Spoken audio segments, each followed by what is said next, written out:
Student हम start करते हैं। यूएस हेजेमनी किस तरह से कुवैत युद्ध में देखने को मिली, और इसमें बहुत सारे लोगों ने इसको वार क्राइम कहा गया था। जब कुवैत को छुड़ाने के लिए इराक पर हमले किए गए तो वो जो वार था वो बड़ा भयानक था, जिसने इराक को बिल्कुल तबाह कर दिया था। तो पढ़ते हैं हम यूएस हेजेमनी के बारे में। US hegemony did not emerge in 1991 but in fact go back to the end of the Second World War 1945। ये 1991 में नहीं, ये 1945 में ही उभर गई थी ये चीज। मतलब यूएस की हेजेमनी वहीं से स्थापित होनी शुरू हो गई थी। The US did not start behaving like a hegemonic power right from 1991। It became clear much later that the world was in fact living in a period of hegemony। लेकिन 1991 के बाद ये साफ होने लगा कि वास्तव में जो संसार है वो हेजमोनिक वर्ल्ड में रह रहा है, जिसमें एक सुपर पावर की हेजमनी है। ये बात क्लियर हुई 1991 में। वैसे हेजमनी उसकी 1945 से ही चली आ रही थी। Let us therefore to look at this process by which US hegemony got established more clearly। और वो किस तरह से सामने आई ये हम देखते हैं। इन अगस्त 1990 की बात है। Iraq invaded Kuwait. इराक ने कुवैत पर हमले किए। अगर आप देखोगे इराक को बिल्कुल इतना सा देश है, कुवैत छोटा सा, बिल्कुल यहाँ एक छोटा सा पार्ट है, और वो पहले इराक समझता था कि ये मेरे ही देश का एक पार्ट है। लेकिन जो कुवैत के लोग थे वो अलग देश की डिमांड कर रहे थे। Rapidly occupying and subsequently annexing, उनको मतलब जीत लिया था इराक ने। After a series of diplomatic attempts failed at convincing Iraq to quit its aggressions. बहुत सारी वार्ताएं हुई जिसके द्वारा ये था कि भाई इराक कुवैत से निकल जाए, बट और यूनाइटेड नेशन ने भी कुवैत को छुड़ाने के लिए फिर क्या किया, बाई फोर्स कुवैत को आज़ाद करवाने की सोची। और यूनाइटेड नेशन का मतलब था अमेरिका की ये पूरी चाल थी, पूरी प्लानिंग थी कि किस तरह से कुवैत से इराक को निकाला जाए। और यूएन के द्वारा for UN this was a dramatic decision after years of deadlock during the cold war. और ये पहला डिसीजन था जब कोल्ड वार खत्म हुआ कि अमेरिका ने इंडिपेंडेंटली कोई डिसीजन लिया है किसी देश को छुड़ाने के लिए। द यूएस प्रेसिडेंट थे उस टाइम जॉर्ज W. बुश। ये W. बुश के पिता थे। हेल्ड द इमरजेंस, इसके बेटे भी बाद में वार में उलझे रहे हैं, वो भी अफगानिस्तान के वार में, इराक के वार में। सीनियर बुश भी के नाम से भी इसको जाना जाता है। और जब 1991 में यूएसएसआर का फाल हुआ और इराक ने ईरान पर हमले किए, तो उसने कहा कि ये मैं सब न्यू वर्ल्ड स्थापित करने के लिए कर रहा हूँ। तो मैसिव अटैक्स हुए किस पर, इराक पर, यूएनओ की सेना के अंडर। यूएनओ का मतलब अमेरिका की मर्जी, अमेरिका की सेना। और a massive coalition force of है, लगभग 6,60,000 सैनिक थे। 34 कंट्रीज थे वो इराक के विरुद्ध लड़े यूएनए के झंडे के नीचे।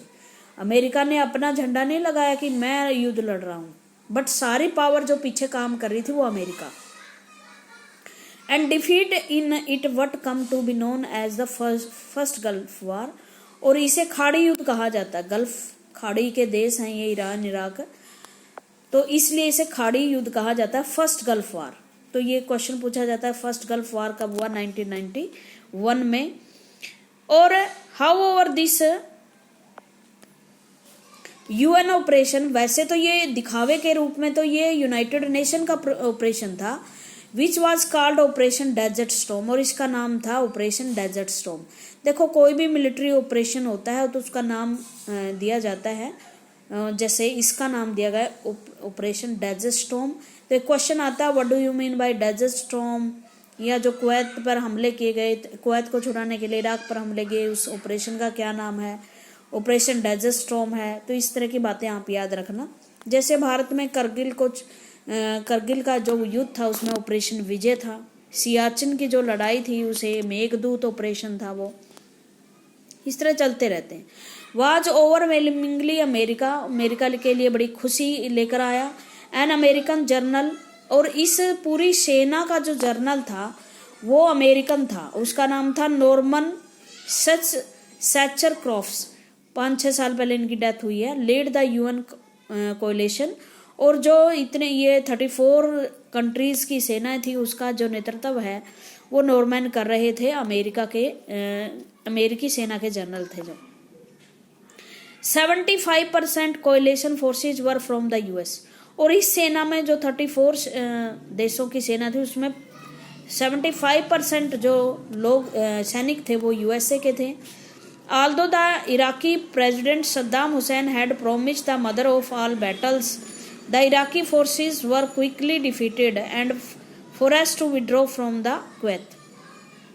सद्दाम हुसैन उस टाइम इराक के प्रेसिडेंट थे, बल्कि प्रेसिडेंट क्या तानाशाह थे, और उन्होंने सभी युद्धों की माँ इस युद्ध को बोला गया था कि भाई हम जीत के रहेंगे, लेकिन वो जल्दी ही हार मान गए और उन्हें जल्दी ही कुवैत से निकलना पड़ा।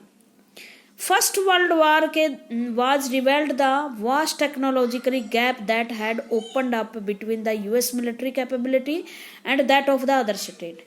इससे पता चला कि यूएस मिलिट्री कितनी आगे है दूसरी स्टेट से। The highly published use of so-called smart bombs by the US lead some observer to call this is a computer war. Smart bombing की गई। स्मार्ट बॉम्बिंग का मतलब जहां निशाना लगाए वहीं निशाना कहीं और से, और उसके संकेत मिले बॉम्बर को, और वो वही जैसे ही बोले अटैक करें वो डाल दें। इसको कंप्यूटर, जैसे कंप्यूटर पे गेम खेलते हैं ना, वैसे ही ये खेल खेला गया। और सारी दुनिया टेलीविजन पर पूरी देख रही थी इस वार को, ठीक है ना। वार की वैसे वीडियो जो है वो बाद में आती हैं किसी के द्वारा, लेकिन ये वार ऐसा था जैसे क्रिकेट मैच खेलते हैं ना, ऐसे सामने लाइव चल रहा था। और इस वार को ही वीडियो गेम वार कहा गया। The viewer around the world watching this, और सारे देश जो लोग थे वो इस वार को देख रहे थे। Around the world watching the destruction of Iraq forces lives on TV in the comfort of their living room. अपने लिविंग रूम में बैठे बैठे इराक की तबाही देख रहे थे।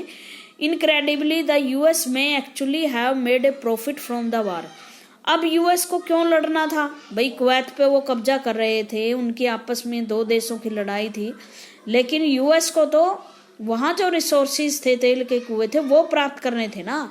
Accordingly to many report, the US received more money from country like Germany, और इसके तहत है जो यूएस था उसको, जो उसके एलिज देश थे, सहायक देश थे, उनसे बहुत पैसा भी तो मिल रहा था, Germany, Japan, Saudi Arabia. Then it had spent on the war, बहुत सारा पैसा उन्होंने खर्च किया। उसके बाद क्लिंटन आए, बिल क्लिंटन। ये थोड़े से जो अभी आपके राष्ट्रपति बने ना, जो बिडाइन, ये वो उनकी पार्टी के थे, ठीक है। वो लड़ने में विश्वास नहीं रखते थे, वो सॉफ्ट डिप्लोमेसी में ज़्यादा विश्वास रखते थे। जो जॉर्ज बुश थे वो हार्ड पावर में विश्वास रखते थे। क्लिंटन ऐसे थे जो जैसे मानवाधिकार, पर्यावरण की बात, डिजीज, इन बातों में ज़्यादा विश्वास करते थे, शांति ज़्यादा विश्वास करते थे, युद्ध को पसंद नहीं करते थे इतना। उनकी पार्टी का थोड़ा सा ये है, दो ही पार्टियां हैं, रिपब्लिक और डेमोक्रेटिक। उसके बाद Clinton year, despite winning the Gulf War first war, George H.W. Bush lost the US presidential election 1992। George W Bush राष्ट्रपति रहे 4 साल 1900, और according to the law of America president can reelect in the next for the next session, but जो वहाँ की समाज था उन्होंने उसको स्वीकार नहीं किया। ये अमेरिकन सोसाइटी बड़ी अच्छी है, ऊपर सोसाइटी है, वो आपकी गलतियां माफ नहीं करती। तो युद्ध जीतना, हमारे यहाँ तो खैर सरकारों को पता नहीं देवता बना दिए जाते हैं युद्ध जीतने के बाद। वहाँ ऐसा नहीं है, वहाँ जनता बड़ी सोच समझ कर चलती है, और वो नहीं जीत पाए 1992 के इलेक्शन। और William Jefferson bill Clinton of the democratic party के विलियम जेफरसन जो है वो राष्ट्रपति बन गए, who had campaigned on domestic rather than foreign policy issue. और उन्होंने कहा कि डोमेस्टिक लेवल पे जो हमारी समस्याएं हम उनको ठीक करेंगे, रादर देन मतलब फॉरेन इशू पर हम ज़्यादा विश्वास नहीं करते। Bill Clinton won again in 1996 और ये लगातार 8 साल भारत रहे अमेरिकन प्रेसिडेंट। और इसके दौरान ही हमारे संबंध अच्छे हुए थे अमेरिका के साथ। ये आए थे हमारे दौरे पर, भारत के दौरे पर। बहुत सालों के बाद कोई प्रेसिडेंट है। 1996 में दोबारा वो प्रेसिडेंट बने और US for 8 years। During the Clinton years it often seemed that US had withdrawn into its internal affairs and was not fully engaged in the world politics। मतलब ये जो वर्ल्ड पॉलिटिक्स था, इंटरनेशनल पॉलिटिक्स में उनका ज़्यादा कोई मतलब नहीं था, ये अपनी ही राजनीति में एंगेज रहे। In foreign policy the Clinton government tended on the focus on the soft issue, मतलब लड़ाई दंगे की बजाय, मतलब हार्ड इश्यूज की बजाय इन्होंने मिलिट्री वगैरह की बजाय इन्होंने सॉफ्ट इश्यूज जैसे democracy, promotion, climate change and world trades rather than on the hard politics, military और युद्धों की बजाय इन्होंने इन सॉफ्ट मुद्दों पर ज़्यादा बात की। Nevertheless the US on occasion did show the readiness to use military power in during the Clinton year। The most important episode occurred in 1999। लेकिन इसके बावजूद भी ये नहीं कि इन्होंने बिल्कुल हथियार छोड़ दिए और युद्धों से तौबा कर ली। इसके 2 एपिसोड उस टाइम भी हुए जब क्लिंटन प्रेसिडेंट थे, 1999 की बात है। यूगोस्लाविया में आपको पता है, पिछले चैप्टर में पढ़ा कि वहाँ आपस में ही रेशियल जो भेदभाव या एथनिक ग्रुप्स में लड़ाई थी और उसमें अमेरिका ने हस्तक्षेप किया और उसके बाद यूगोस्लाविया कई भागों में बट गया। Action against the predominantly Albanian population in the, और वहाँ पर अल्बानियन पीपल के विरुद्ध जो है एक्शन लिया जा रहा था सरकार के द्वारा। और Clinton Albanian population in the Prince of Kosovo। The air force of NATO country led by the US bombed target around the Yugoslavia for well over 2 months, forcing the downfall of the government of Slobodan Milosevic and the stationing of the NATO force in Kosovo। देखो क्या episode था पूरा। एक प्रांत था Albania और उसमें Albanian people Kosovo people में 2 तरह के थे, एक सर्ब थे और अल्बानियन थे। जो ये था स्लोबोडान, ये सर्ब था और ये अल्बानियन पीपल को टारगेट कर रहा था। आपने स्टोरी भी सुनी होगी किस तरह से एक महिला बताती है उसके पति को बरसात में बाहर निकाला गया, उसकी अंगूठियां ले ली गई और उसको मार दिया गया। तो इस तरह की सेनाएं जो उन्हीं के देश में प्रवेश करती और जो अल्बानियन पीपल थे उनको उनके विरुद्ध एक्शन किया जाता, मारा जाता, उनके घर छीन लिए जाते, आग लगा दी जाती। तो इस तरह से क्या है, फिर यूएस ने हस्तक्षेप किया और स्लोबोडान मिलोसेविक की जो सरकार थी उनके विरुद्ध बॉम्बिंग की गई नाटो फोर्सेज के द्वारा। और नाटो का हेड जो है आपको पता ही अमेरिका है। एक तो ये था और उसके बाद यूगोस्लाविया के कई टुकड़े हो गए थे। दूसरा था issue another significant US military action during the Clinton year was in response to the bombing of US embassy in Nairobi Kenya and Dar Islam. और जब इसके साथ साथ जो यूएस मिलिट्री एक्शन था क्लिंटन के ईयर में, वो था एक तो नैरोबी जो राजधानी है केनिया की और दार इस्लाम जो है तंजानिया की राजधानी। उसमें यूएस के जो डिप्लोमेट्स होते हैं वहाँ रहते हैं, राजदूत जिसे बोलते हैं, दूतावास या एम्बेसी बोलते हैं, एम्बेसडर रहते हैं। हर देश में हर देश का एम्बेसडर होता है जो अपने देश का प्रतिनिधित्व करता है उस देश में। तो केनिया में और दार इस्लाम में अमेरिका के जो दूतावास थे जिसमें सरकारी अधिकारी रहते हैं अमेरिका के, उन पर बॉम्बिंग की गई। Tanzania in 98 this bombing were attribute to Al Qaeda, और ये अलकायदा के द्वारा गिराए गए थे। और आपको पता है अलकायदा क्या है, इसका इंट्रोडक्शन में दे चुकी हूं। ये टेररिस्ट ऑर्गेनाइजेशन है और influenced by extremist Islamic idea. देखो इस्लामिक आइडियाज बहुत अच्छे हैं, इसमें कोई शक नहीं है, लेकिन कुछ लोग धर्म के नाम पर जैसे गलत इंटरप्रेट करते हैं, एक्सट्रीम हो जाते हैं, उन आइडिया से ये प्रभावित हैं। With in a few days of the bombing, कुछ ही दिनों में के बाद president Clinton order operation infinitive reach, एक ऑपरेशन आया था, एक डेजर्ट स्टॉर्म आ चुका है, एक अभी इन्फिनिटिव रीच आया। ये सारे ऑपरेशन आपने याद करने हैं। इन्फिनिटिव रीच के तहत अब अलकायदा को ख़त्म करना था। अलकायदा को स्ट्राइक करने के लिए इन्होंने टारगेट किया सूडान को और अफगानिस्तान को। अफगानिस्तान में तालिबानों का शासक था और तालिबान जो है अलकायदा का दोस्त था। सूडान भी, ये सारे अफ्रीकी देश है, Tanzania, Sudan. The US did not bother about the UN section और provision of the international law in this regard. और यूएस को ये नहीं, इन्होंने बोदर नहीं किया कि यूएन जो है वो क्या चाहता है या यूनाइटेड नेशन के इस बारे में कानून क्या कहता है, नहीं, उसने जो सही लगा सबक सिखाने के लिए वही किया। और it was alleged that some of the target were civilian facilities and connected in the terrorism. और इसकी वजह से बहुत सारे देशों में जो सिविलियन थे वो भी प्रभावित हुए और सिविलियन फैसिलिटीज को भी डिस्ट्रॉयड किया गया इन टेररिज्म को सबक सिखाने के लिए। In retrospect this was merely the beginning, और ये तो सिर्फ शुरुआत थी। उसके बाद जो बड़ा अटैक हुआ अलकायदा वगैरह को, क्योंकि ये हिट कर रहे थे, टारगेट कर रहे थे, तो अलकायदा को भी ये था कि अमेरिका उनका सबसे बड़ा दोस्त है, जबकि इसी ने बनाया था इसको। 9/11 का हमला हुआ, वो एक ग्लोबल वार ऑफ टेरर इन्होंने घोषित कर दिया। देखो इतने लंबे समय से भारत जूझ रहा था टेररिज्म से, लेकिन कभी भी उन्होंने टेररिज्म को स्वीकार नहीं किया, लेकिन अपने ऊपर जब हमला हुआ तो उन्होंने ग्लोबल वार कह दिया कि विश्व युद्ध हो गया है टेररिज्म के खिलाफ। और ये हमला क्या था 9/11 का, तो ये इसकी स्टोरी मैं बता चुकी हूँ। ऑन 11 सितंबर 2001 19 hijacker hailing from a number of Arab countries, Arab countries से थे ये, आपको पता है ये इस्लामिक कंट्री हैं, to control of 4 American commercial aircraft shortly after take off and flew them into a important building in the US.